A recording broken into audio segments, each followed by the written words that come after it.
Hello everyone आजको क्लासमा हामी वाटरशेड डिलिनिएसन गर्न गइरहेको छौं। वाटरशेड डिलिनिएसनको लागि हामी हाइड्रोलोजीको टुल्सहरु युज गर्ने छौं। त्यसैगरी हामीले आज सर्टेन एरियाका विभिन्न अर्डरका स्ट्रिमहरु पनि हेर्न गइरहेको छौं। यसमा हामी फर्स्ट, सेकेन्ड र थर्ड अर्डरका स्ट्रिमहरु हेर्छौं। सबैभन्दा अगाडि हामीलाई कुनै पनि एरियाको वाटरशेड डिलिनिएसन गर्नु छ भनेदेखि एउटा रेफरेन्स पोइन्ट चाहिन्छ। अब हामी सबैभन्दा अगाडि गुगल अर्थमा जाउँ। गुगल अर्थमा गएर गैंडाकोट नेपाल टाइप गरेर तपाई सर्च गर्नु त तपाईले यस प्रकारको एउटा म्याप देख्नुहुन्छ। त्यसलाई जुम इन गर्दै जाउँ है। यो हाम्रो एउटा सानो जीआईएस प्रोजेक्ट जस्तो भयो। त्यसमा चाहिँ हामी के सपोज गर्नु पर्यो भनेदेखि यो गैंडाकोट एरियाको मान्छेहरुलाई चाहिँ कल्टिभेसनको लागि इरिगेसन गर्नु पर्यो। त्यसको लागि उनीहरुले सर्टेन एउटा ठाउँमा ड्याम बनाएर यो नारायणी नदी जुन चाहिँ साइडबाट बगिरहेको छ त्यहाँको पानी ल्याएर विभिन्न ठाउँमा इरिगेट गर्न पर्यो हैन। अब त्यसको लागि चाहिँ के गर्ने त भन्दा हामीले हेर्न सक्छौं यो नदीको कुनै एउटा साइडमा हामीले एउटा ड्याम बनाउन सक्छौं हैन। अनि त्यो ड्यामबाट चाहिँ यो ठाउँहरुमा पानी ल्याएर इरिगेट गर्न सक्छौं। अब हामीले यहाँ एउटा यस्तो पोइन्ट राख्नु पर्यो जहाँ चाहिँ हामी ड्याम बनाउन सक्छौं। तपाईहरुको स्क्रिनको माथि यहाँ हेर्नु त तपाईले यहाँ 8 प्लेस मार्क देख्नुहुन्छ होला है। हो त्यो लिउँ त त्यो चाहिँ एउटा पिन जस्तो जसले कुनै पनि पोइन्टको ल्याटिट्युड र लंगिट्युड देखाउँछ है। हामी यो बक्स बन्द नगरिकन हामीले ड्याम बनाउने कुनै एउटा पोइन्टमा कर्नरमा लगेर पिन राखिदियौ। यसलाई हामीले ल्याटिट्युड र लंगिट्युड देख्यौ हैन। यसलाई हामी के गरौँ ड्याम पोइन्ट भनेर राख्न सक्छौं है। ओके अब प्लेसेसको अन्डरराउन्ड छ है तपाईको ड्याम पोइन्ट। त्यसमा सेभ प्लेस एज गरेर ड्याम पोइन्ट केएमएल फाइल भनेर हाम्रो कुनै एउटा फिजिबल लोकेसनमा सेभ गरौँ त। अब हामीले सेभ गर्यौं है त्यो। अब हामी जाउँ गुगलमा। गुगलमा गएर हामी जीपीएस भिजुअलाइजरमा जाउँ र हामीले त्यो पोइन्टको चाहिँ हाइट पत्ता लगाउनु पर्यो। यहाँ हेर्नुस् हामीले यहाँ लुकअप एलिभेसनमा जान सक्छौं र यसलाई चाहिँ एउटा एक्सेल शिटमा चाहिँ यसको पोइन्ट्सहरु हामीले राख्छौं र लास्ट क्लासमा गरेको जस्तै गरी एलिभेसन एड गर्छौं। अब हाम्रो ड्याम पोइन्टको एल्टिट्युड 215.5 मिटर्स छ भनेपछि यसले भन्दा लोअर एलिभेसन भएको एरियालाई सर्भ गर्ने भयो। अब हामी चाहिँ यसलाई लास्ट क्लासमा गरेको जस्तै एक्सेलमा इम्पोर्ट गर्छौं। हामीले हाम्रो डेटा चाहिँ इम्पोर्ट गरिसक्यौं एक्सेलमा। यो ल्याटिट्युड भयो त्यो पोइन्टको, यो लंगिट्युड भयो भने एल्टिट्युड 215.5 मिटर्स भयो है।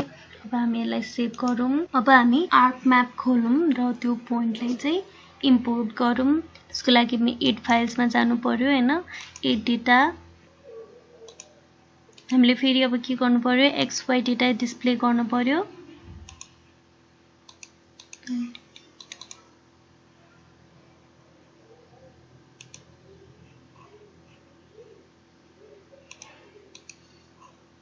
हामीले कोअर्डिनेट सिस्टम पनि मिलायौं है। ओके गरौँ।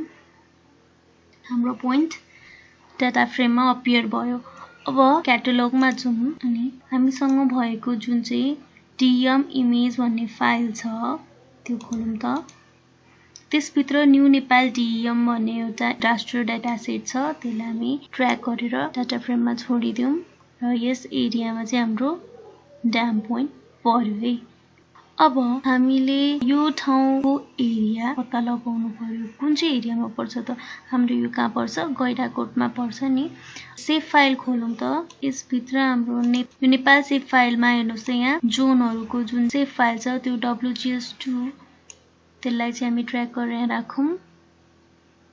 यो पोइन्ट चाहिँ लगभग नवलपरासीको कर्नरमा रहेको रहेछ हैन। अब हामीले यसलाई नेम गर्नको लागि के गर्नु पर्यो प्रपर्टिजमा गएर पहिला डिस्ट्रिक्टको नेममा लेबल गर्नु पर्यो। लेबल भयो नि यो कहाँ रहेछ नवलपुर, चितवन, तनहुँ लगभग बिचतिर रहेछ हैन। बिचमा त हैन यो खासमा नवलपुर भित्रै पर्छ यो पोइन्ट। अझ जुम इन गरेर हेर्दाखेरि चाहिँ हामीलाई यो एरिया इरिगेट गर्न चाहियो तर यसले यो चितवनको एरियालाई पनि फेसिलिटेट गर्छ हैन। यो चाहिँ हाम्रो खासमा इरिगेसन ड्यामको एउटा पोइन्ट भयो है। अब त्यसको लागि हामीले के गर्नु पर्यो भन्दाखेरि कुनै पनि एउटा ठाउँमा चाहिँ इरिगेसन ड्याम बनाउन गइरहेको छौँ भन्दाखेरि त्यो ठाउँले कुन ठाउँबाट चाहिँ वाटरहरू लिने भयो हैन, त्यो ठाउँको वाटर फेसिलिटेटर एरियाहरू चाहिँ कुन हो त्यो हामीले पत्ता लगाउनु पर्छ हैन। त्यो चाहिँ हाम्रो वाटरशेड डिलिनिएसनले दिन्छ। बसरी हामीले के गर्नुपर्छ, स्टडी एरिया सहितको सर्टेन एरियालाई हामी सेलेक्ट गरौँ है। हाम्रो यहाँ मूल त माथिदेखि नै छ नि त यो नारायणीको हैन, गण्डकीका विभिन्न ट्रिब्युटरिजहरू आएर नारायणी बनेर तराईतिर बग्ने हो। अब त्यसको लागि हामी यहाँ यो एरिया लिन्छौँ हैन। यति लिएपछि हामी यो जुन चाहिँ एरिया छ नि सेलेक्टेड एरिया, यसलाई एउटा नयाँ सेभ फाइल बनाऊ त। नयाँ सेभ फाइल बन्यो हैन। अब हामीलाई यो जुन चाहिँ डीएम छ यस पछाडि पर्ने डीएमहरू चाहियो। यसको लागि हामीले के गर्ने त, हामीले आर्क टुल बक्समा गएर डाटा म्यानेजमेन्ट टुल्स अन्तर्गत राष्ट्र प्रोसेसिङ मा गएर क्लिप त्यस्तो पर्यो। अब हामीलाई यसरी एकदमै टिडियस लाग्छ भने हामी सर्चमा गएर पनि डाइरेक्टली टाइप गर्न सक्छौँ हैन।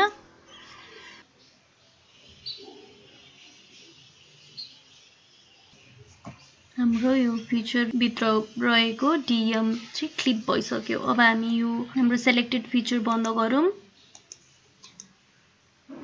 हुन त यहाँ हाम्रो क्लिप भयो। अब हामीले यो डीएममा चाहिँ हाइड्रोलोजीको विभिन्न टुलहरू युज गरेर काम गर्छौँ। अब त्यसको लागि हामी जानु पर्यो आर्क टुल बक्समा है। आर्क टुल बक्स भित्र हामीसँग यहाँ स्पेशल एनालिस्ट टुल छ। स्पेशल एनालिस्ट टुलमा जाउँ, त्यसभित्र पनि यो हाम्रो जुन चाहिँ इन्टरपोलेसन थियो त्यो भन्दा माथि हाइड्रोलोजी भन्ने एउटा टुल बक्स छ। यसभित्र हामी फिलमा जाउँ। यो फिलले चाहिँ के गर्छ भन्दाखेरि कुनै पनि म्यापमा सानो सानो इम्परफेक्सनलाई चाहिँ रिमुभ गर्ने काम गर्छ। यो क्लिपलाई एउटा इनपुट सर्फेस रास्टर भनेर ओके गरौँ। हाइड्रोलोजीमा सबैभन्दा अगाडि युज गर्ने नै हामीले फिल भन्ने टुल हो है।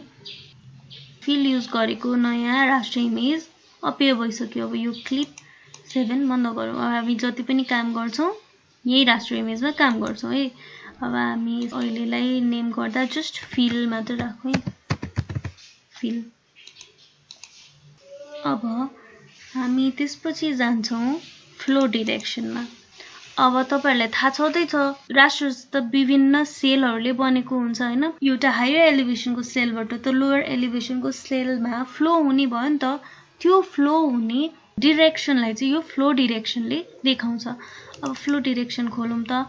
फ्लो डिरेक्सनमा हामी जान्छौँ, यो फिल भन्ने सर्फेस रास्टर हामी एन्टर गर्छौँ र ओके गरौँ त। यसले चाहिँ हाम्रो राष्ट्र इमेजको फ्लो डिरेक्सन दिने भयो। यसले चाहिँ फ्लो डिरेक्सन दियो हैन। अब हामी आर्क टुल बक्समा गएर फ्लो एक्युमुलेसनमा जाउँ। फ्लो एक्युमुलेसन भनेको भलै एउटा सेलको छेउमा अर्को स्टिप सेल हो, सर्टेन अमाउन्ट एक्युमुलेट हुन्छ सर्टेन सेलमा हैन। रिभरहरू भएको सेल र लेकहरूलाई क्याप्चर गर्ने सेल्समा फ्लो एक्युमुलेसन बढी हुन्छ भने सानो सानो स्ट्रिम्सहरू भयो कि त खाली स्पेसहरू भयो तिनीहरुमा चाहिँ फ्लो एक्युमुलेसन कम हुन्छ। यसलाई अब हामीले फ्लो डिरेक्सन रास्टरहरू इनपुट गरौँ त। अघि भर्खर हामीले निकालेको थियौं फ्लो डिरेक्सन रास्टर। त्यसको लागि हामी ड्रप डाउन मेनुमा जाउँ। यसमा फ्लो डिरेक्सन फिल 2 भन्ने देख्छौँ हैन। यसमा चाहिँ फिल 2 फिल 1 जे पनि हुन सक्छ, फ्लो डिरेक्सन फिल भन्ने चाहिँ हुन्छ है। अब हामीले ओके गरौँ त।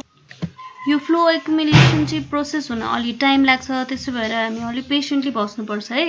अब हाम्रो फ्लो एक्युमुलेसनको रिजल्ट पनि आयो हैन। हेर्नुस् त हाई भ्यालु कति धेरै एक्सपोनेन्शियलमा छ भने लो भ्यालु 0 मा छ हैन। अब यो यत्रो ठुलो भ्यालुमा त हामीलाई काम गर्न गाह्रो हुन्छ हैन। यसलाई चाहिँ हामीले राष्ट्र क्याल्कुलेटर युज गरेर सानो भ्यालुमा कन्भर्ट गर्छौं। यसको लागि हामी यहाँ सर्चमा जाउँ।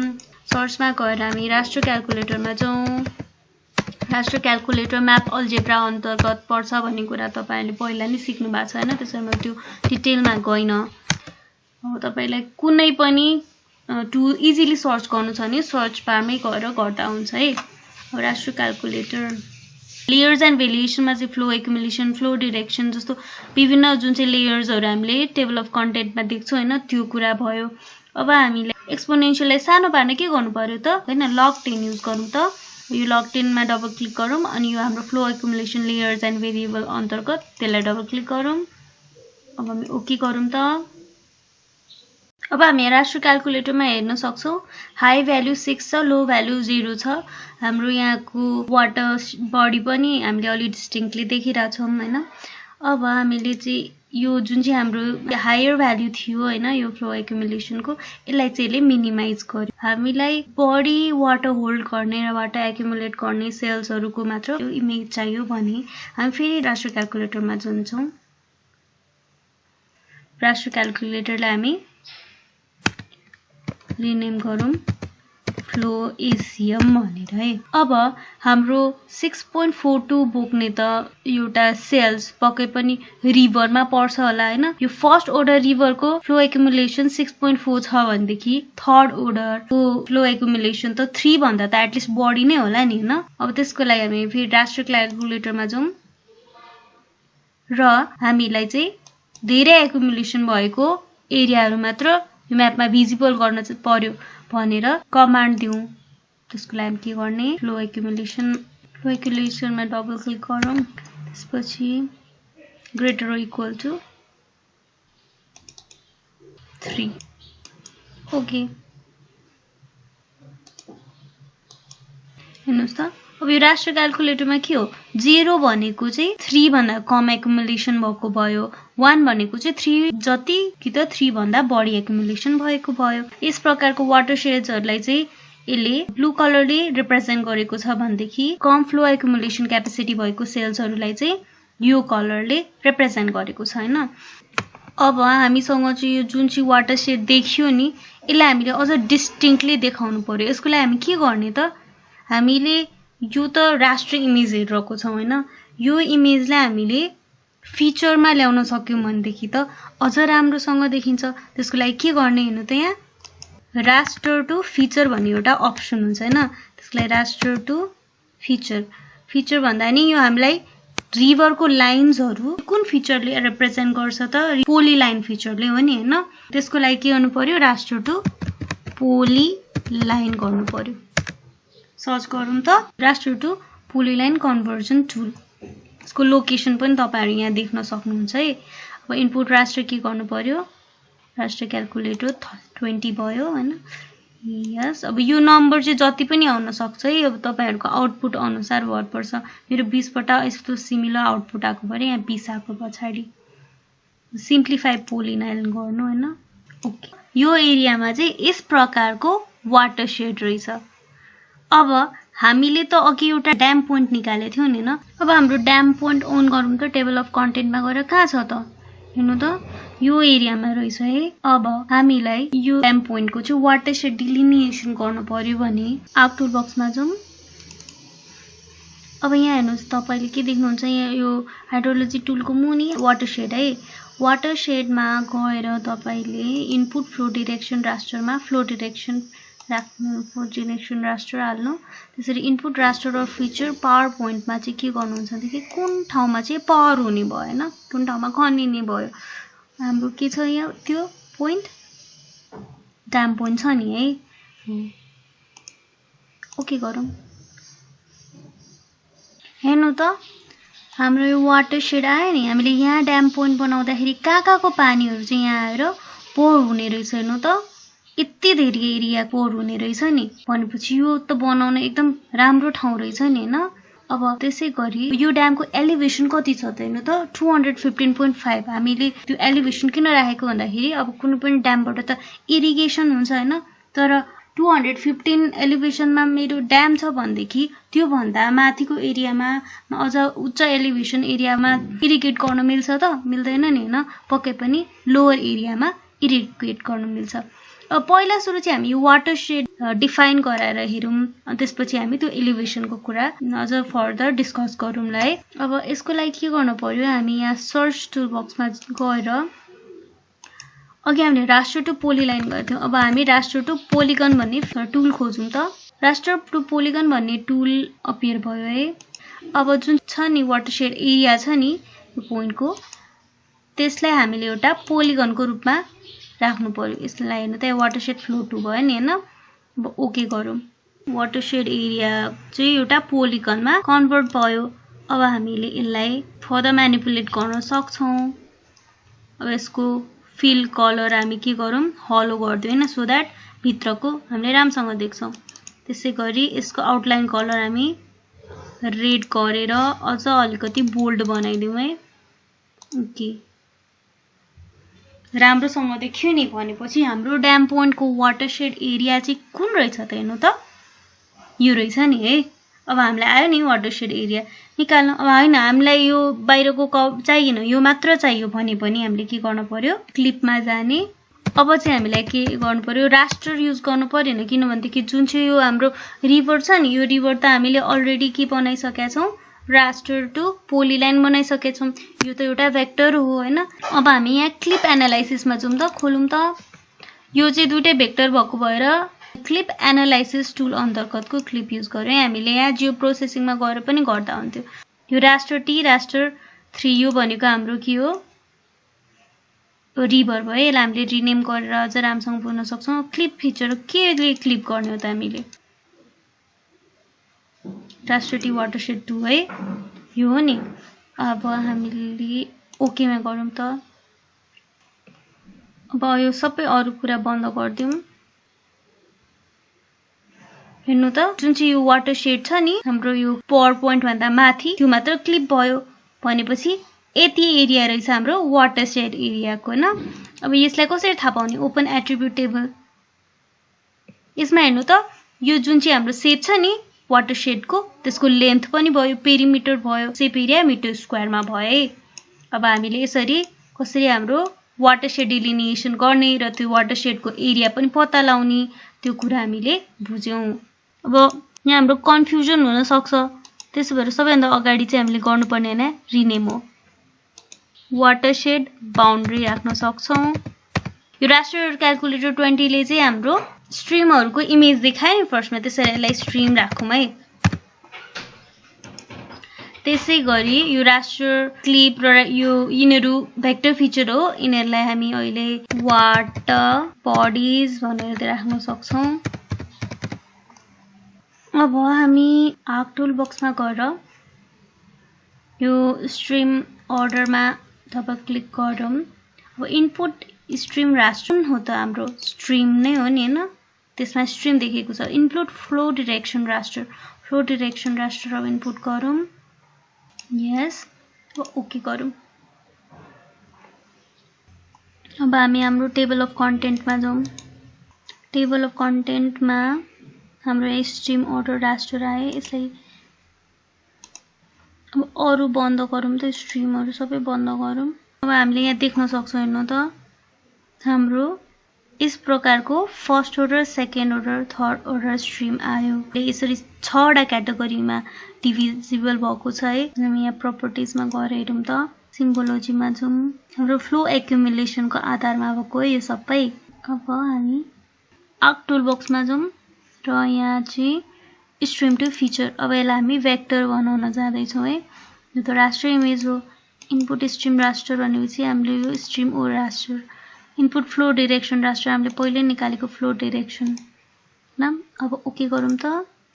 हामीसँग जुन पनि रास्टर इमेज थियो नि स्ट्रिम अर्डरको, त्यो चाहिँ अब के भयो, भेक्टर इमेज भयो। यो अहिले बन्द गरिदिउँ है।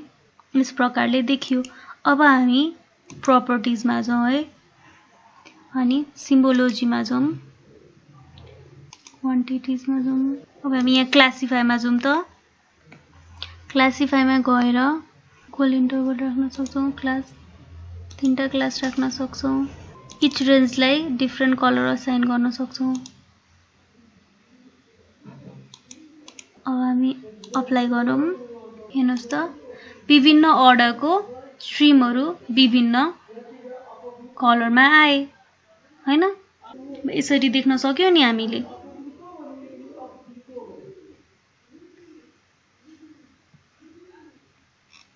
यो फर्स्ट अर्डर स्ट्रिम हो, यो सेकेन्ड अर्डर होला, यो पिङ थर्ड अर्डर होला हैन।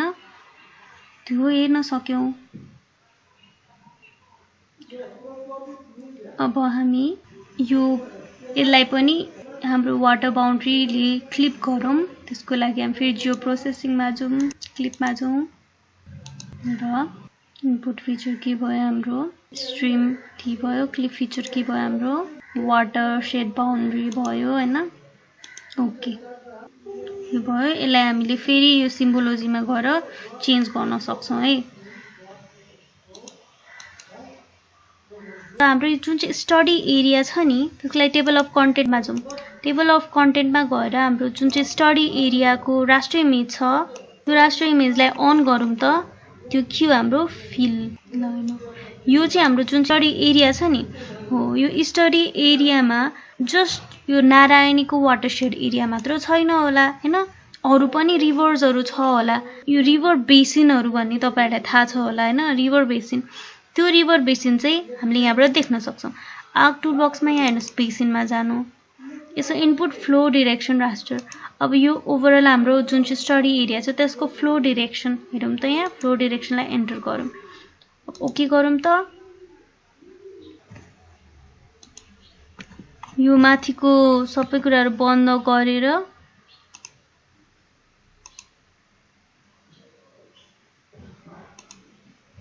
यो बेसिन फ्लोलाई अहिलेलाई हामी यो हाम्रो इमेजहरु हेर्नु त। यहाँ बेसिन देख्यो नि, यो के रहेछ त, यो डार्क भएको चाहिँ गण्डकीको बेसिन हो। यो साइडको बागमतीको हुन सक्छ हैन। त्यसै यहाँ गरी यहाँ अरु पनि विभिन्न मेजर रिभर्सहरु छन्, तिनीहरुको रिभर बेसिनहरु चाहिँ यसरी नै देखियो नि हैन। हामीलाई चाहिने रिभर बेसिन कुन रहेछ त, यो रहेछ। अब हामी रिभर बेसिनलाई पनि पोलिगन बनाएर यो गण्डकी रिभर बेसिन मात्र छुट्टै पनि निकाल्न सक्छौं। यसको लागि के गर्नु पर्यो त, फेरि रास्टर टु पोलिगन खोजौं।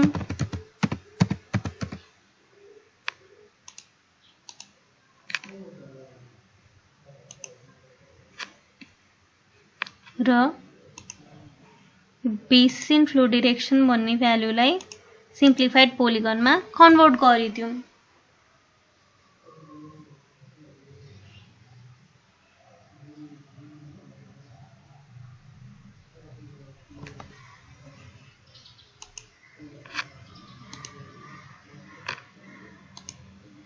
हेर्नु त यस प्रकारको पोलिगन आयो नि। यो चाहिँ के रहेछ भन्दाखेरि गण्डकीको बेसिन रहेछ। यसलाई छुट्टै सेलेक्ट गरेर, गण्डकी भनेको तराईमा आएपछि नारायणी भन्छ नि हैन, त्यो कुरा थाहा होला तपाईहरुलाई। अब यो यसलाई के गर्न पर्यो, सिलेक्सनमा गएर क्रिएट लेयर फ्रम सेलेक्टेड भयो। अब यसलाई हामी के भनेर नेम गरौँ, गण्डकी बेसिन। अब हामीले यसरी पनि इच बेसिनलाई यस्तो गरेर हामीले एट्रिब्युट टेबलमा भ्यालु एड गरेर छुट्टा छुट्टै बेसिनको पनि आफै पनि सेभ फाइल बनाउन सक्छौं नि हैन। अब हामीले अब यो खोलौं त, लिस्ट बाइ ड्रइङ अर्डरमा जाउँ अनि हाम्रो स्ट्रिम यसलाई ड्र्याग गरेर गण्डकी बेसिन भन्दा माथि ल्याइदिउँ। हेर्नु त गण्डकी बेसिनमा यस प्रकारको रिभर्सहरु रहेछ। अरु बन्द गर्दियौं। यो भनेको चाहिँ बेसिन भित्र यस प्रकारको रिभर रहेछ। अब हामीले यो मात्र चाहियो भनेदेखि यो हाम्रो लाइन फिचरहरु जुन चाहिँ रिभर छ यसलाई चाहिँ यो बाउन्ड्री लाइनबाट क्लिप गरिदिए नै भयो। यो कुरा बुझ्यौं है हामीले। अब अघिको फेरि खोलौं त, यो ड्याम पोइन्ट हाम्रो छ है। गण्डकी बेसिनलाई हामी अहिले हलो बनाइदिउँ। जस्ट यसको आउटलाइन कलरलाई अलि चिन्डिने बनाइदिउँ। चाहिए ठुलो बनाइदिउँ, ओके गरिदिउँ नि। अब यो हाम्रो यो गण्डकी बेसिन भयो। यो के हो, यो भनेको हाम्रो जुन चाहिँ ड्याम पोइन्ट थियो नि, ड्याम पोइन्टको वाटरसेड बाउन्ड्री भयो। यो यसको वाटरसेड यहाँ भित्र भएको वाटरसेड भयो। बन्द गरेर हामीले कुन चाहिँ क्लिप गरेका थियौं, यो चाहिँ यसको वाटरसेड भयो हैन। अब हाम्रो जुन चाहिँ स्टडी एरिया मात्र खोलौं त। यो फिल चाहिँ के हुन्छ, फिलको ब्यान्ड चाहिँ के हुन्छ, एलिभेसन हुन्छ। त्यसैगरी यो फ्लो एक्युमुलेसनको ब्यान्ड चाहिँ के हुन्छ, वाटर एक्युमुलेसन हुन्छ है, क्युबिक मिटरमा हुन्छ यो चाहिँ। अब हामीले चाहिँ यो एरियामा इरिगेसन गर्न पर्यो भन्दाखेरि कुन कुन ठाउँमा चाहिँ इरिगेसन गर्न मिल्छ? हाम्रो ड्यामको हाइट हेर्नु त 215 मिटर छ नि हैन, 215 मिटर भन्दा मुनिको एरियामा मात्र इरिगेसन गर्न मिल्छ होला नि। त्यसको लागि हामीले राष्ट्र क्याल्कुलेटरमा जानु पर्यो। राष्ट्र क्याल्कुलेटरमा गएर क्लिप हेरौँ है। यो क्लिपको चाहिँ क्लिपलाई डबल क्लिक गरौँ। अब यो क्लिपलाई चाहिँ लेस देन 215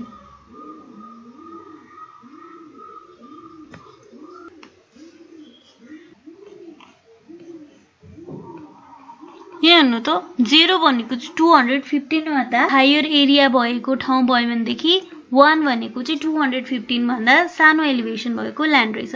भनेपछि हामीले यहाँ ड्याम बनायौं भनेदेखि पर्पल कलर रिप्रेजेन्ट गरेको जुन एरियाहरु छ यो ठाउँहरुमा हामीले इरिगेट गर्न सक्यौं।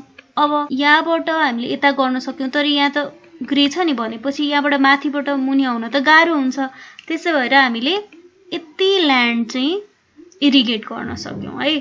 अब यो कुरा भयो, एकजनाले सोध्नु भएको थियो कसरी इरिगेसनको एरिया थाहा पाउने हैन, कुनै पनि एउटा ड्याम पोइन्टबाट त्यो कुरा भयो है। यसरी यस्तो एरियाहरु चाहिँ इरिगेट गर्न सक्छौं। यसको लागि यहाँ ड्याम बनाउनु ठीक रहेछ, त अझ हामीले हाइटमा बनायौं भने त अझ धेरै एरियालाई चाहिँ हामीले इरिगेट गर्न सक्ने रहेछौं हैन, त्यस्तो कुरा भयो।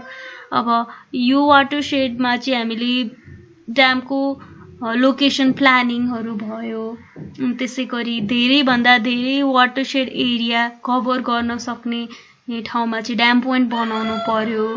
त्यसैगरी अब हामीले कुनै एउटा ब्रिजै बनाउन लागेछौं भनेदेखि हेर्नु त यो जुन ठाउँमा जुन पोइन्टमा ब्रिज बनाउँछौं त्यो त एउटा पावर पोइन्ट भयो।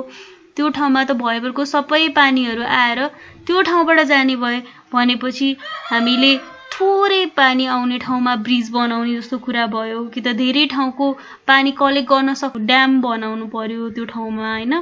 त्यस्तो कुराहरु चाहिँ हामीले अब यिनीहरुबाट प्रोजेक्ट प्लानिङको फेजमा सिक्छौं। यो कुराहरु भयो। अब म अर्को क्लासमा चाहिँ तपाईलाई यो म्याप लेआउट कसरी बनाउने अनि हामीलाई कसरी त्यो बारेमा तपाईलाई सिकाउँछु। आज आर्क म्यापको फाइल छ, यसलाई तपाईहरु एउटा फिजिबल लोकेसनमा सेभ गरिरहनु होला। भोलि चाहिँ हामी यही फाइलमा फर्दर काम गर्ने छौं अनि हामी एउटा म्याप लेआउट तयार गर्ने छौं है। आजको लागि यति नै गरौँ। आशा छ तपाईहरुले धेरै नयाँ कुरा सिक्नु भयो होला। अर्को क्लासमा भेटौँला। Thank you.